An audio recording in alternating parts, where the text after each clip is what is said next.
Hey everyone.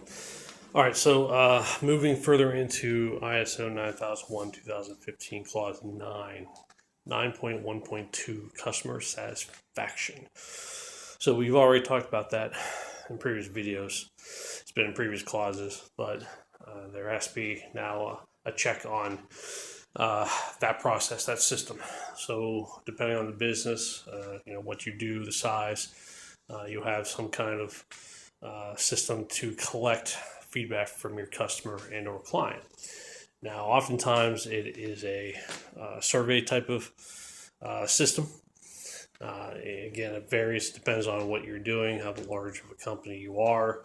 There may be other ways to collect feedback that's more beneficial for you, but there has to be a system, a process in place to ensure that you do collect feedback, right? That's why this clause is here. You're checking to make sure that what you established earlier in the clauses is there and being worked, right?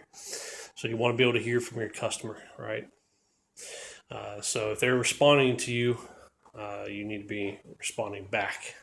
That's going to be part of the whatever you want to call it, an audit or review of this piece within the quality system, that you are receiving feedback and that you are responding to the feedback. There may be times where you receive negative feedback that you as a business has to capture as a nonconformance because you did something incorrect, right?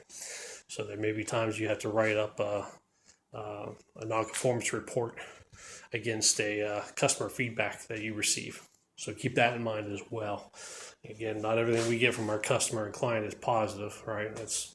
No one out there is perfect. Whether they are correct or not, they're the customer, and it's up to the business to do their best to try to correct the issue or identify that it's not actually us. It's not our fault. We followed the process as outlined, whatever it may be. As I said in a previous video a while back, customer is not always right. That's especially in the service industry, not always considered a good thing.